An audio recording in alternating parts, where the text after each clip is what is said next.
Bienvenidos a este primer episodio de Las dos caras de la historia. Como su nombre lo dice, trataremos de ver el lado positivo y el lado negativo de la historia, siempre tratando de comprender qué podemos rescatar y qué no. No siempre viendo la historia desde un lado ganador, sino desde el lado de quien sufre las consecuencias de quien gana. Pero hoy vamos, en nuestro primer episodio, a hablar un poco sobre el surgimiento de nuestro país, Costa Rica, desde un punto de vista geológico y geográfico, relacionándolo también con algunos datos en el camino. Y por supuesto, primero vamos a conocer algunos conceptos importantes para que podamos comprender a lo largo de nuestro episodio. Primeramente, vamos a ubicarnos geográficamente en el continente americano. Nuestro país se encuentra en la zona tropical norte de este continente. Nos brinda una gran biodiversidad y unos paisajes extraordinarios que nos regalan un maravilloso clima intertropical. Como dijimos anteriormente, todo tiene su lado positivo y todo tiene su lado negativo. En este caso, pues el lado positivo es nuestro gran atractivo turístico gracias a nuestro clima. Mas sin embargo, nuestro lado negativo serían los grandes embates que tenemos a nivel meteorológico. No son tan fuertes como en otras zonas del continente, pero sí causan algunos daños a nivel nacional, especialmente las inundaciones en los meses de octubre, noviembre, incluso a veces en mayo, debido a los sistemas de alcantarillado del país, también que afectan pues la estructura de los ríos, ¿verdad? Y la contaminación que hay en ellos provoca pues algunas inundaciones. Pero volvamos a nuestra situación limítrofe. Costa Rica cuenta con un territorio de 51.100 kilómetros cuadrados. De hecho, somos el quinto país en tamaño de América Central, solo superando a El Salvador y a Belice. Nuestra formación geológica, la que vamos a ir descubriendo a lo largo de nuestro episodio, hace que nuestro territorio posea varias islas costeras. Sobre el Pacífico encontramos en el Golfo de Nicoya la isla de Chira y la isla de San Lucas, que curiosamente en su momento fue una cárcel. Y también tenemos la más lejana de la costa, que es la isla del Coco, con 24 kilómetros cuadrados, situada a unos 300 kilómetros al sureste de la península de Osa. Por el otro lado de nuestro país tenemos en el Caribe la isla Calero, con 151.060 kilómetros cuadrados. Es la más extensa del país, de la cual conversaremos en algunos próximos episodios, sobre cómo nuestro vecino del norte pretende adueñarse de esta isla. Lo ha hecho durante varios años el intento, y por eso en algún momento quisiera hablarles de ello. Pero volvamos a nuestro tema. Tenemos también cerca de la isla Calero la isla Brava, con 44.040 kilómetros cuadrados, ambas situadas frente a la desembocadura del río Colorado. Y más al sureste encontramos también la isla Uvita. Esta es una isla peculiar, ya que es la más conocida del Caribe, y es conocida porque acá fue donde Colón desembarcó en su cuarto viaje para reparar sus barcos. Testimonio de ello son las cartas de Colón, donde relata la hermosura de esta pequeña isla. También esta pequeña isla se utilizaba a inicios del siglo XIX en nuestro país como un lugar de exilio para enfermedades contagiosas, especialmente la lepra, que venía mucho en las incursiones marinas de barcos. Esta isla se convirtió en su momento en un hospital para leprosos y su tratamiento primordial era bañarlos con agua salada del mar. Pero volvamos a nuestra historia. Como buena mezcla que somos de culturas y costumbres, nos encontramos en una región ísmica. Limitamos al norte con la hermana República de Nicaragua. Dichos límites territoriales fueron fijados bajo el Tratado Cañas-Jerez, firmado en 1858, donde los mismos establecen los límites del país, que vamos a describir a continuación. Una línea que parte desde el Mar Caribe, exactamente desde Punta Castilla, en la boca del río San Juan. La línea continúa a lo largo de la margen derecha, aguas arriba, a un punto a 3 millas inglesas del Castillo Viejo. De ahí continúa hacia el oeste, haciendo una curva equidistante de un radio de 3 millas, y continúa una distancia de 2 millas inglesas del río y del lago de Nicaragua hasta encontrar el río Sapua. Desde este punto en adelante, la frontera sigue una línea recta hasta el centro de Bahía Salinas. Por el lado contrario de la frontera tenemos a nuestra hermana República de Panamá, la cual acordó los límites bajo el Tratado Echandiff-Montero Fernández-Jaén, firmado el 1 de mayo de 1941. Y esto se puso en firme bajo la legislación de ambos países, quedando escrito de la siguiente manera: iniciándose en la boca del río Sisaola en el Mar Caribe, siguiendo río arriba a lo largo de la parte baja del valle del río hasta el paralelo 9 grados 30 segundos al norte del Ecuador. Luego continúa hacia el sur 76 grados 37 segundos oeste, hacia el meridiano en la longitud 82 grados 56 segundos 20 oeste de Greenwich. Desde ahí continúa al sur a lo largo de este meridiano hacia la cordillera de Talamanca, que se separa las aguas de los tributarios del Golfo Dulce, y a la bahía Charco Azul. Desde ahí sigue la estribación hasta llegar al final de la punta Burica en el Océano Pacífico. Como ya les mencioné, estamos bañados por aguas en los costados de nuestro territorio, y debido a esto limitamos al oeste con el Gran Océano Pacífico y al este con el Mar Caribe. Sumando nuestros territorios marinos, nuestro país llega a tener un territorio de 69.095 kilómetros cuadrados. Y vecinos marinos tenemos a Ecuador, Colombia, Panamá y un límite al este con alta mar, fijado este último por la Convención de las Naciones Unidas sobre el Derecho, el 12 de diciembre de 1982. Como dato importante, todos estos límites están certificados por tratados de límites marinos internacionales, cada uno de los respectivos países mencionados. A partir de aquí, vamos a ir adentrándonos un poco en datos más técnicos y vamos a dejar claros nuestros primeros conceptos. Ambos tienen que ver con nuestros límites marinos. Uno es el mar territorial, que es una zona de los océanos donde los países tienen una costa y sobre la cual ejercen su soberanía. Dicho territorio, ¿verdad?, abarca, en nuestro caso, 12 millas náuticas, que son alrededor de 22.200 kilómetros cuadrados, más o menos, a lo largo de los litorales, y son considerados parte integral de nuestro territorio, para todos los efectos, sean estos legales, sean de pesca, de consumo, lo cual pues significa que nuestras leyes son aplicadas en ese pedazo de mar como si estuviéramos aquí en tierra firme, ¿verdad? Por otro lado, tenemos el mar patrimonial, que esta sección pues es un poco más adentro del mar territorial y pues cumple la función principalmente de pues proteger lo que allí se encuentra para nuestro propio beneficio, sea por explotación, sea por conservación, o incluso si vamos a llegar algún día a excavar el suelo marino, todo lo que se encuentre ahí pues es propiedad nuestra, pero también la debemos cuidar. Ahora vamos a introducirnos a un mundillo que no todos conocemos, y por eso seguiremos aprendiendo algunos conceptos más en el camino para comprender mejor lo que les quiero contar.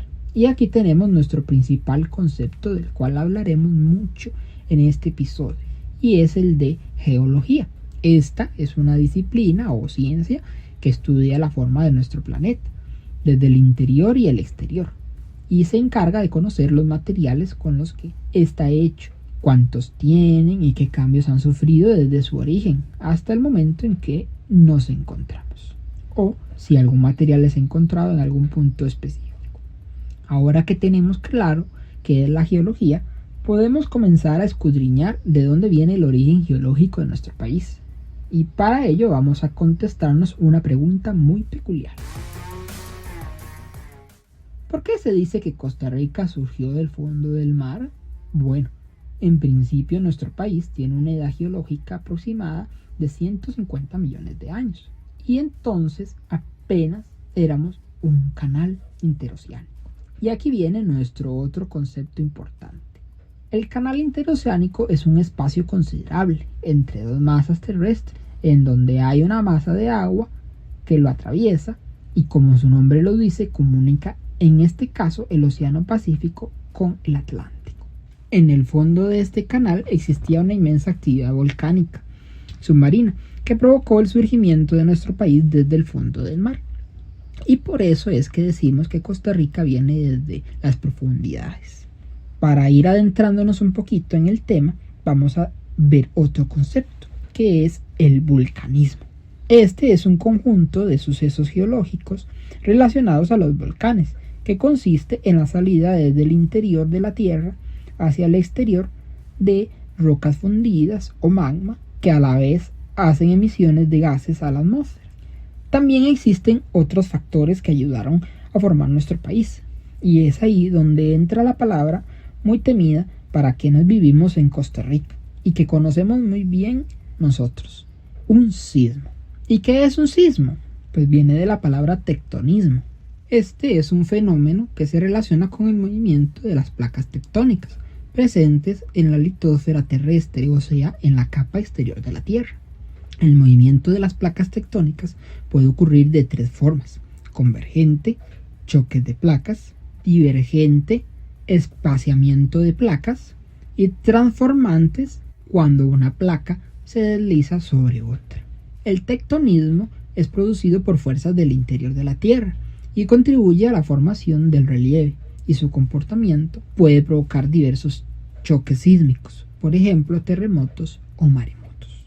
Ahora, ¿cuál es la diferencia entre un maremoto, un terremoto o un sismo? Bueno, en los maremotos, pues como su nombre lo intuye, son hechos en el mar y por eso se les llama maremotos. También tenemos los sismos o temblores, que básicamente son lo mismo, solo que ellos se pueden llegar a sentir, pero no tienen ninguna consecuencia humana o económica dentro de un territorio, a diferencia de un terremoto, que ya sucede cuando existen consecuencias ya estructurales dentro de un país, o el derrumbe de casas, la muerte de personas incluso, ¿verdad? Así como los accidentes automovilísticos que puedan ocultarse en el medio de un evento como este, ¿verdad? O la pérdida de comunicaciones, especialmente en países donde pues los cimientos no son los adecuados. Nuestro país tiene un historial muy grande en cuanto a temblores y terremotos se trata, y del cual más adelante hablaremos en nuestra última parte de nuestro episodio. Espero que se queden hasta el final para que puedan conocer un poquito acerca de los temblores que han habido en este país, algunos de ellos con un contexto histórico muy marcado. Pero continuemos con nuestro tema sobre el origen geológico de nuestro país. Como ya dijimos antes, nuestro país surgió desde el fondo del mar o suelo marino, y este proceso sucedió en tres etapas, de las cuales pues vamos a tratar de repasar un poquito. En la primera etapa, conocida por los especialistas como fase protectónica, es cuando se produce un choque entre placas Cocos y Caribe. Como resultado de dicho choque, se produce el proceso que ya mencionamos antes de subducción, que es cuando una placa se mete debajo de la otra y provoca algunos movimientos que hacen surgir, en este caso, pues masas continentales, algunas muy pequeñas en algunos eventos y otras de mayor magnitud.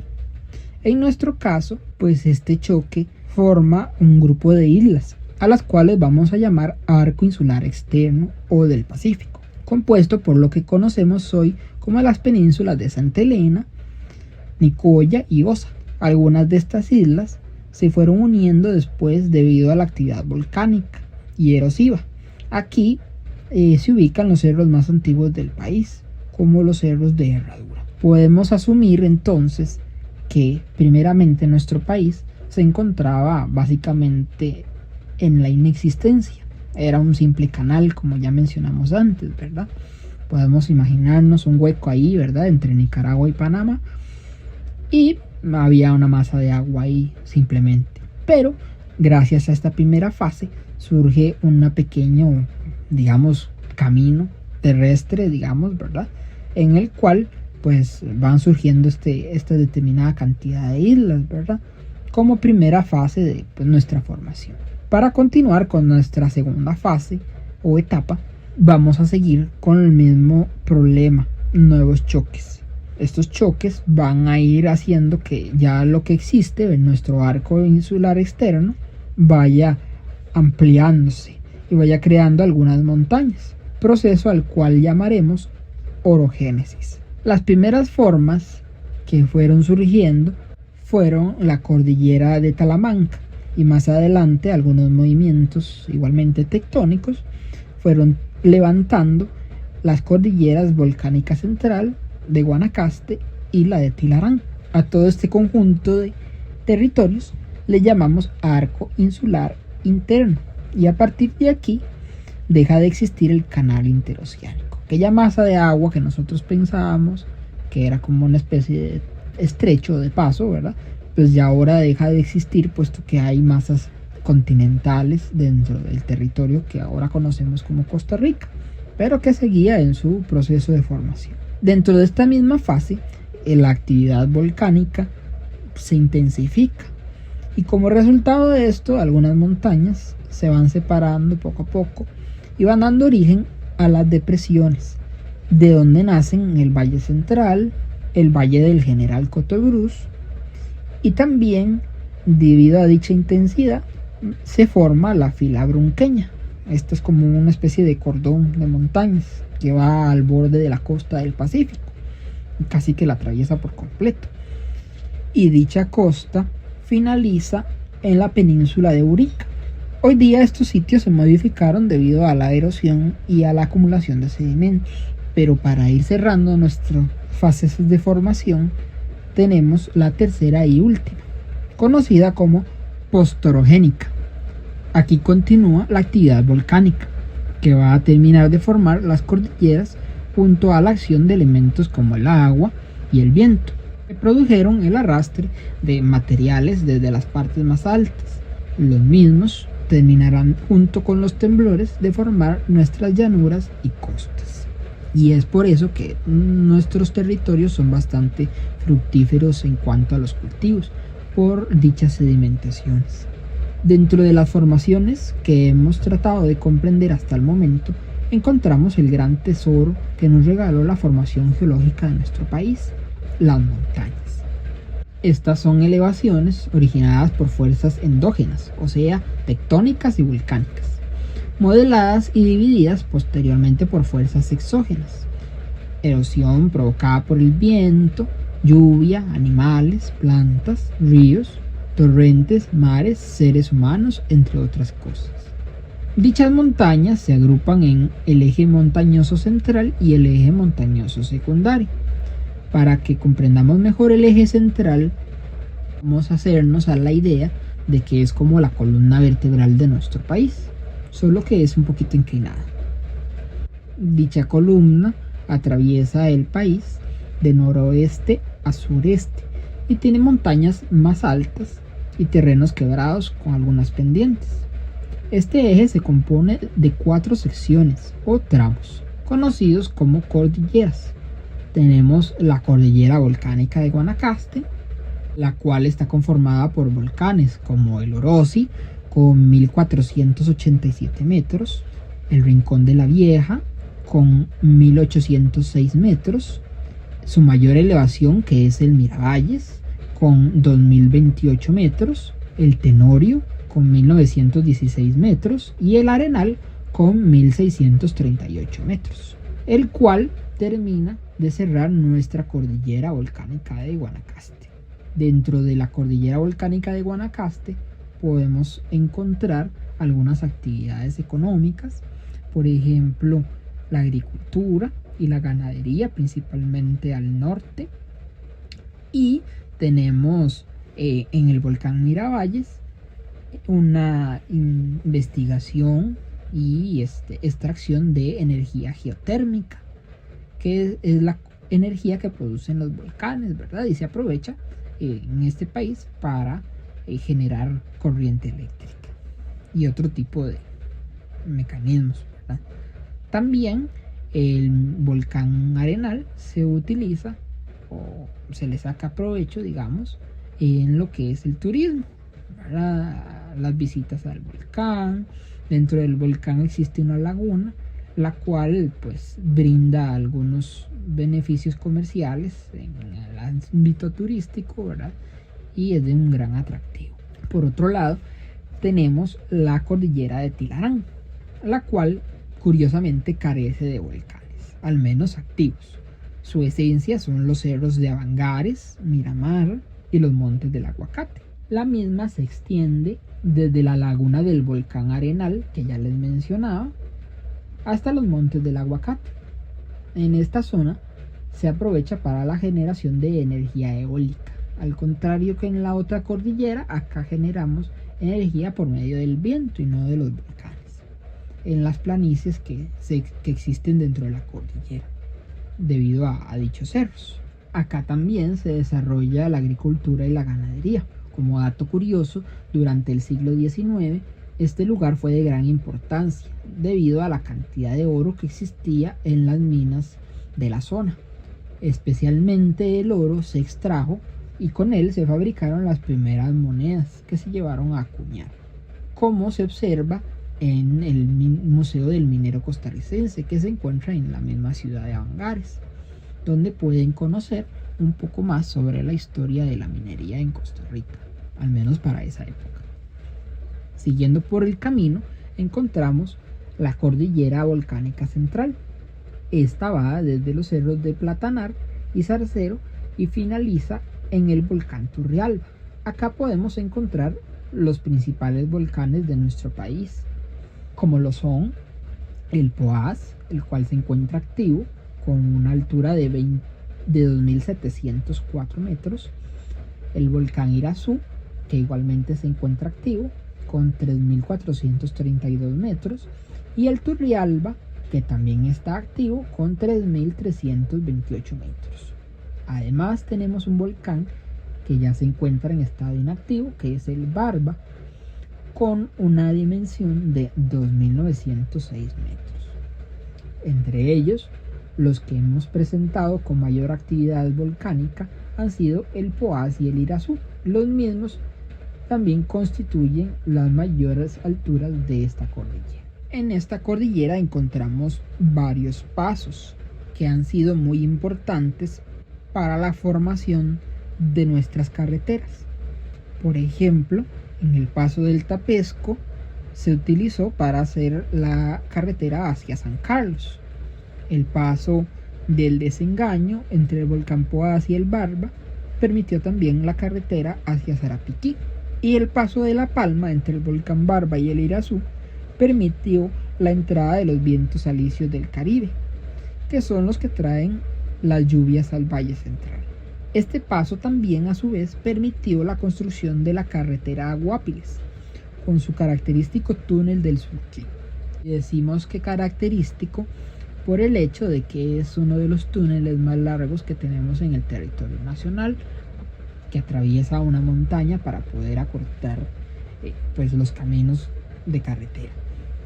A lo largo de la cordillera podemos encontrar el desarrollo de la agricultura también, especialmente en lo que son verduras, flores, cerezas, hortalizas y un café, que es muy peculiar, especialmente en las faldas del volcán Turrialba, así como la ganadería de leche, que es bastante conocida en los territorios de Turrialba. Por supuesto, no podemos dejar por fuera la cordillera de Talamanca, la cual se ubica al sureste del país y va desde los cerros de la Carpintera hasta el Cerro Pando, en la frontera con Panamá. Esta cordillera carece de volcanes, al igual que la cordillera de Tilarán, y es la más ancha del país. La misma se encuentra geológicamente activa, es decir, todavía se está terminando de formar. Y por ello en este territorio suceden muchos sismos de bastante continuidad. Las mayores altitudes del país se encuentran en esta cordillera. Entre ellas podemos mencionar nuestro cerro más alto, el Chirripó, con 3.820 metros. También tenemos el Urán, con 3.664 metros. El Camuc, con 3.554 metros. Y el Buenavista, o conocido como Cerro de la Muerte, con 3.419 metros. Aproximadamente el 29% de la superficie de Talamanca está dedicada a la conservación por medio de parques nacionales, reservas forestales, refugios de vida silvestre y zonas protegidas. En dicha cordillera existe una gran variedad de ecosistemas según las diferencias en altura, suelo, clima y topografía. Acá predominan el páramo, el bosque, los bosques montanos muy húmedos. También existe una extraordinaria variedad de vida silvestre que comprende anfibios, pájaros y mamíferos. La fauna comúnmente activa en esta zona tiene por ejemplares los jaguares, los pumas, zorrillos, osos hormigueros y salamandras. Además de los atractivos naturales que se encuentran en esta zona, tenemos una gran riqueza cultural y étnica, porque en las faldas de dicha cordillera se encuentran las reservas indígenas de Salitre, Cabecar, Chirripó, Boruca, Térraba, Ujarrás, Cabagra y Guayní. Económicamente hablando, esta cordillera se dedica a la ganadería y a la agricultura y también al turismo a través de las reservas indígenas que ya mencionamos, para dar a conocer nuestras raíces y también darles un medio económico de subsistencia a dichos habitantes de la zona. Como ya mencionamos antes, tenemos el eje montañoso central que ya hemos descrito, y también tenemos el eje montañoso secundario, en donde encontramos los cerros de Santa Elena, los cerros de la península de Nicoya, los cerros de Salsipuedes y la fila costera brunqueña. En la provincia de Guanacaste localizamos los cerros de Santa Elena y los cerros de la península de Nicoya. Ambos grupos de cerros corresponden a las tierras más antiguas del país y ayudan a disminuir la velocidad de los vientos que vienen del Océano Pacífico. Después tenemos los cerros de Salsipuedes. Estos se encuentran en el extremo sur de Punta Arenas, en la península de Osa, y son tierras erosionadas que han sido afectadas por la actividad sísmica. Además, tenemos la fila brunqueña, que es un cordón montañoso que va paralelo a la cordillera de Talamanca, muy cercano al Océano Pacífico. Como les mencionaba, bordeaba toda la costa, ¿verdad?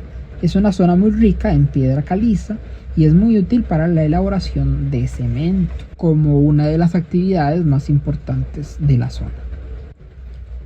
Continuando un poco con la formación de nuestro país, geográficamente, tenemos los valles de Costa Rica.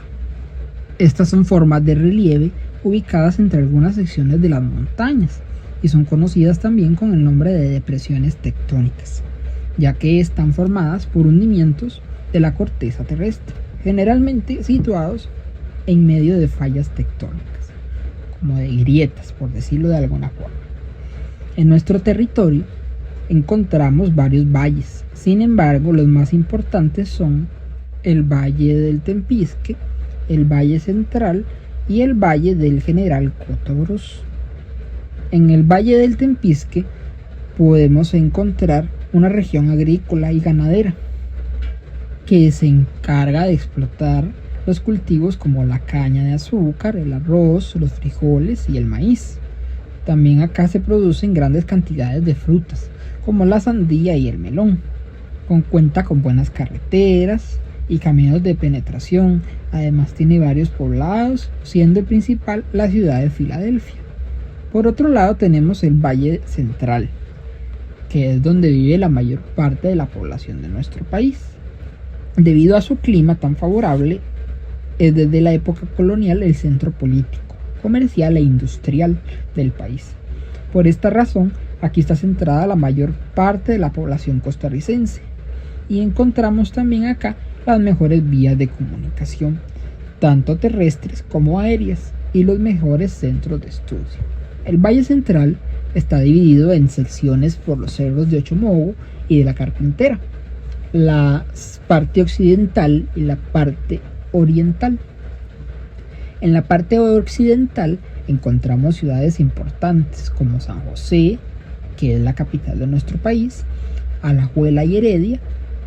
Esta sección está desaguada por los ríos Virilla, y Grande de San Ramón, que al unirse forman el río Grande de Tárcoles, el cual desemboca en el Océano Pacífico.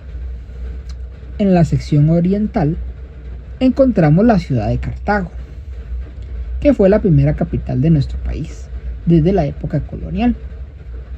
Este sector está desaguado por los ríos Grande de Orosi y Riventazón.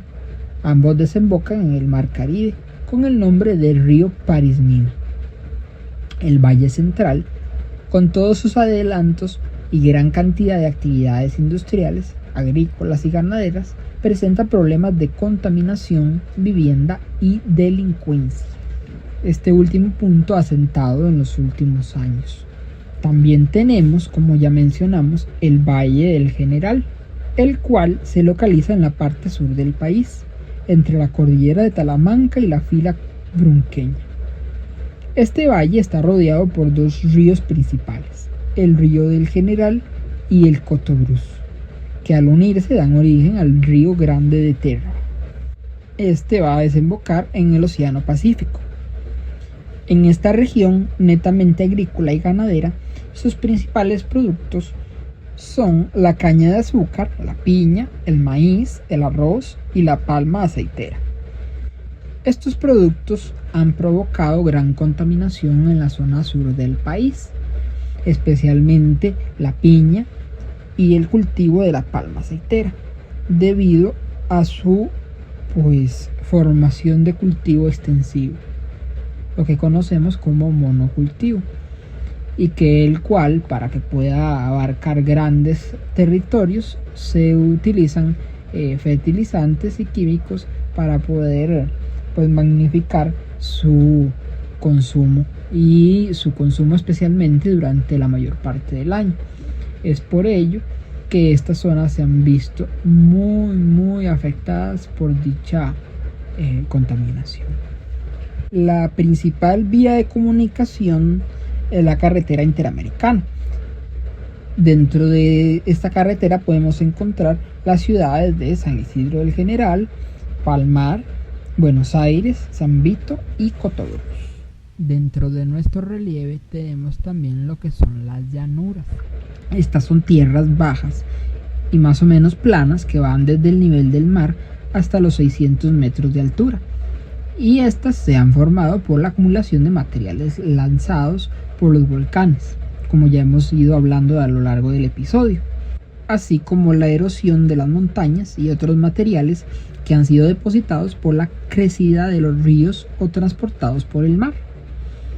Las llanuras de nuestro país tienen suelos muy fértiles, ofrecen gran variedad de riqueza para el desarrollo de los cultivos y la producción de granos básicos, y también para la crianza del ganado, como ya hemos ido viendo.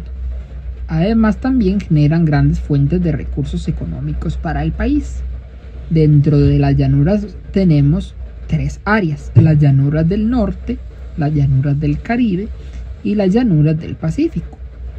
En las llanuras del norte, que se encuentran al este de la Sierra Volcánica de Guanacaste y al norte de la Sierra Volcánica Central, encontramos las llanuras de Guatús, regadas por el río Frío.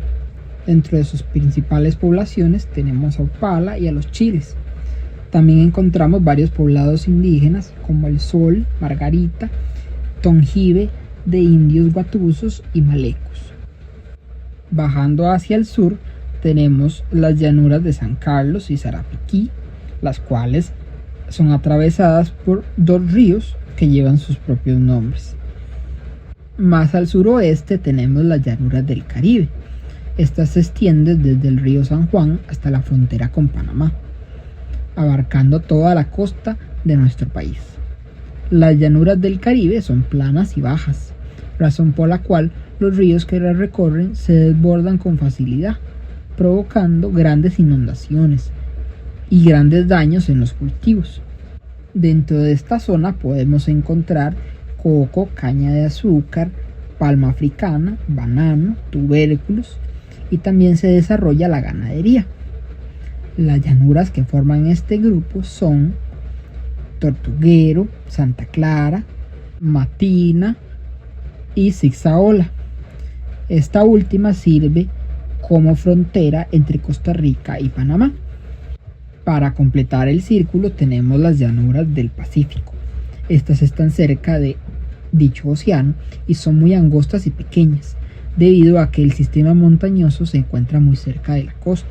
En ellas se desarrolla la ganadería y el cultivo de azúcar, arroz, maíz, melocotones, papaya, mangos y palma africana.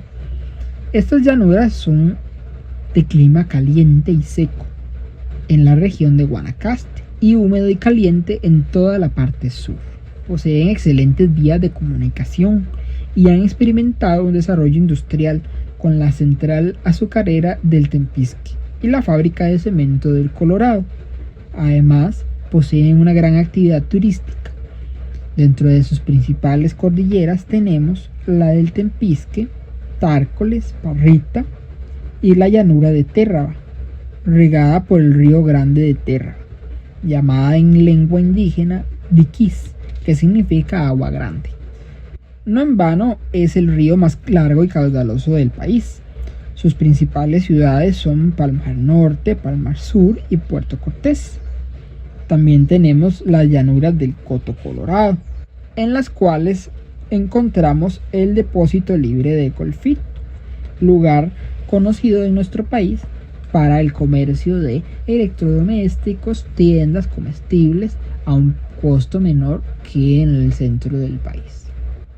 Nuestro país, como hemos visto a lo largo del episodio, se compone de una gran belleza natural y es por eso que el Estado ha procurado velar para conservar dicha naturaleza y dichos ecosistemas. Y es por eso que a partir de 1970 ha tomado medidas para evitar el exterminio de especies vegetales y animales. Por eso ha creado distintas figuras legales para proteger las áreas silvestres de nuestro país, en las cuales podemos incluir reservas forestales, reservas biológicas, monumentos culturales, parques nacionales, refugios de vida silvestre, humedales y zonas protegidas. Todos ellos representan aproximadamente una cuarta parte del territorio nacional. Vamos a describir un poquito dichas figuras para que las conozcamos.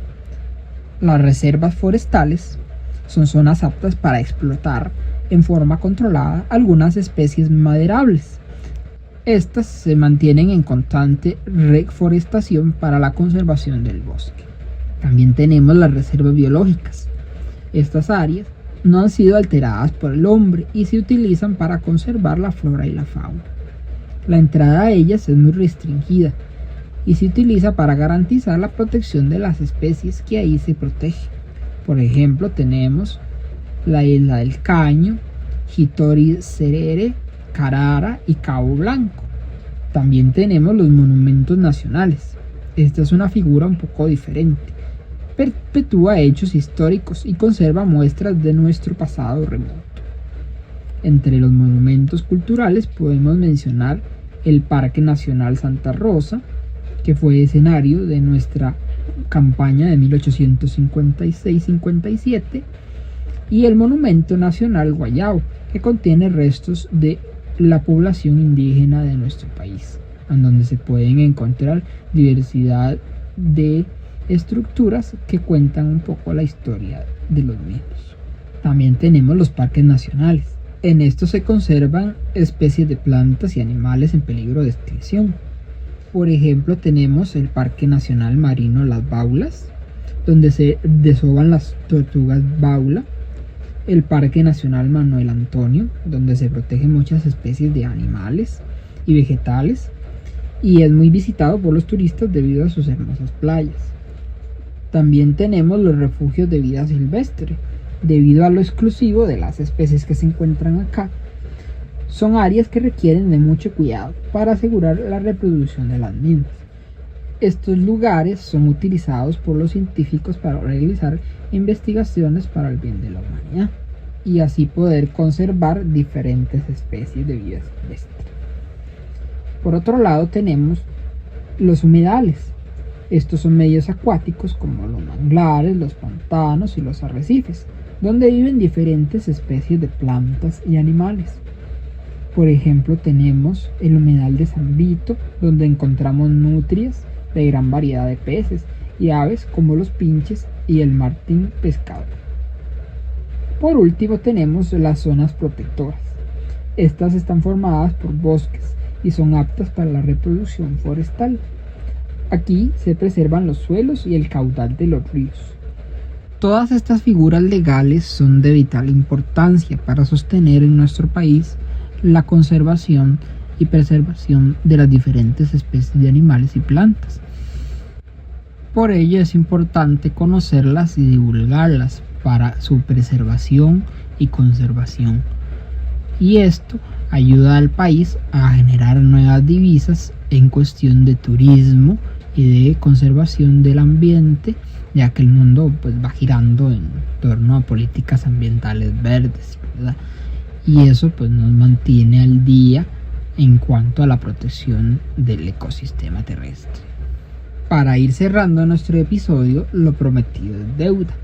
Vamos a conversar un poquito acerca de los diferentes temblores que hemos tenido a lo largo de la historia de nuestro país. Nuestro país conserva datos sismológicos desde 1638, con el primer terremoto registrado de forma testimonial en Cartago. Dichos daños fueron hechos en edificios públicos y en la iglesia de Cartago. Después hemos tenido a lo largo de los siglos diferentes temblores, ¿verdad? Por decirlo de alguna forma, destacando en 1841 un terremoto que tuvo la primera destrucción de Cartago, con 38 muertos y 4.200 casas destruidas. Nada más háganse una idea. Avanzando un poquito en el tiempo, llegamos hasta el siglo pasado, donde hemos tenido una fuerte incursión de temblores y terremotos. Por ejemplo, en 1910, el terremoto de Cartago, que tuvo varias fases casi que por un mes completo, iniciando el 13 de abril de 1910, cuando pues este país sufrió un buen ciclo de terremotos, ¿verdad? Concluyendo con el más fuerte el día 4 de mayo. Para que se hagan una idea, todos los días se contabilizaban alrededor de 40 temblores fuertes y centenares de microsismos, o sea, pequeñas réplicas. Y pues llegamos al día 4 de mayo con un terremoto de 6,4 grados en la escala de Richter. Dicho terremoto pues causó la destrucción total de la ciudad, incluyendo el cementerio general de Cartago, que quedó pues abierto a todas las tumbas de las personas, ¿verdad? Y en Aguacaliente, a 3 kilómetros más o menos del centro de Cartago, pues ese fue como el epicentro, ¿verdad?, del terremoto, y quedó básicamente desaparecida la ciudad. También mencionar que pues la iglesia de Cartago quedó totalmente en ruinas, ¿verdad? Y fue ahí reconstruida con los años, ¿verdad? Como un intento de pues recuperarse. Además, el terremoto generó innumerables daños en la línea férrea, una gran cantidad de deslizamientos, ¿verdad?, caídas de rocas, agrietamientos del suelo y la licuefacción pues de algunas partes de la zona, ¿verdad?, que eran un poco peligrosas. Todo esto con un coste para la época, háganse cálculos, de 30 millones de colones. Bueno, eso es un montón de dinero para la época actual.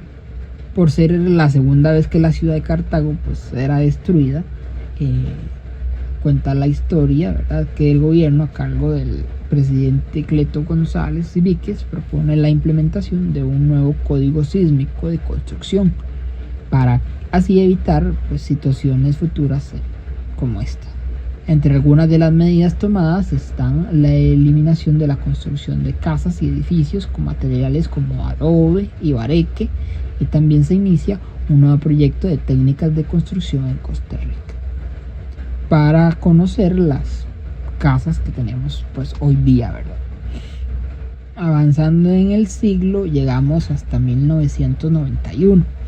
Todos recordarán, quienes vivieron en la época, el terremoto de Limón, el 22 de abril de 1991, el cual tuvo una magnitud de 7,7 grados de la escala Richter, al ser casi las 4 de la tarde. Cuentan que fue sentido desde Tegucigalpa, en Honduras. Imagínense ustedes el tamaño del terremoto, ¿verdad?, hasta la ciudad de Panamá y la isla de San Andrés en Colombia. Este terremoto tuvo grandes estragos. Por ejemplo, tuvimos 651 heridos acá en Costa Rica y 1061 heridos en Panamá. Acá en el país tuvimos 48 muertos y en Panamá 79. Dentro de las casas colapsadas, 4.452 casas solo acá en el país. No tenemos datos de lo que sucedió en la parte de Panamá, aparte de las lamentables muertes. El terremoto pues causó daños en un área de 8.000 kilómetros cuadrados, que incluyó el 80% del territorio del país y un 20% del territorio de Panamá. Los datos y pérdidas más notables que ocurrieron fueron en las líneas vitales, incluyendo carreteras, ferrocarriles, puentes, puertos y acueductos. Y tuvimos que reconstruir 309 kilómetros de carreteras. Háganse ustedes la idea. En total, los daños en Costa Rica ascendieron para ese entonces a 21.991 millones de colones, cosa que pues dejó bastante devastado al país, ya de lo que venía levantándose de los años 80, ¿verdad?, de los cuales pues hablaremos más adelante en otros episodios. Y por último, pero bastante catastrófico, tenemos el terremoto de Cinchona, el 8 de enero del año 2009, con una magnitud de 6,2 grados en la escala Richter. Ha sucedido como a mediodía, una de la tarde más o menos. Para este terremoto pues yo estaba en existencia, tenía más o menos como 13 años más o menos, y sí lo recuerdo bien, que fue bastante sentido por el hecho de que fue a una potencia muy superficial del suelo. Por ello pues el sentimiento, digamos, sísmico es mayor, ¿verdad? Tuvo varias réplicas, una muy fuerte como 4 días después, como de unos 4,5 grados, y pues sus efectos fueron bastante desgarradores, porque la ciudad que lleva el nombre del terremoto, y pues la ciudad quedó devastada, ¿verdad?, destruida totalmente. La población quedó pues sin vivienda, ¿verdad? Hubieron 27 muertos registrados, ¿verdad? No sabemos si hubo más hasta el día de hoy. Se dieron cambios importantes en la topografía del suelo y del relieve. 90% de casas destruidas, escuelas, iglesias, negocios, industrias. Algunos lugares de fabricación muy conocidos, como la fábrica El Ángel, ¿verdad?, que tuvieron que cerrar y trasladarse, tuvieron básicamente pérdidas totales.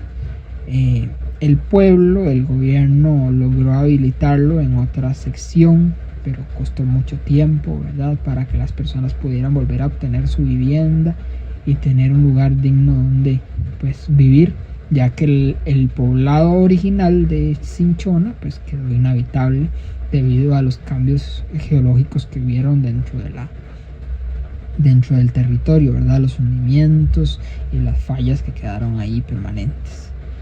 Y más acercándonos a nuestra época, pues en 2012, que es como hasta donde vamos a llegar, tenemos el terremoto de Sámara, ¿verdad?, en la península de Nicoya, que fue de 7,6 grados en la escala de Richter. presentó daños importantes dentro de lo que es Nicoya, Santa Cruz, Nandayure, estructuras también al sur como lo que es el hospital de Punta Arenas y la municipalidad, ¿verdad? Que fueron devastados totalmente. En nuestro país siempre ha sido bastante fuerte en lo que son los sismos y pues debemos de acostumbrarnos, aunque suene muy feo, a convivir con ellos, ¿verdad? Y a no tenerles pues miedo, sí respeto, ¿verdad? Por el hecho de lo que representan, ¿verdad? Y que es un fenómeno que se va a presentar siempre en nuestro territorio, ya que estamos pues sobre 2 placas continentales, ¿verdad? Para ir concluyendo con nuestro episodio, recordar que nuestro país es un lugar de gran belleza natural, de una historia muy profunda que vamos a ir conociendo a lo largo de nuestros episodios.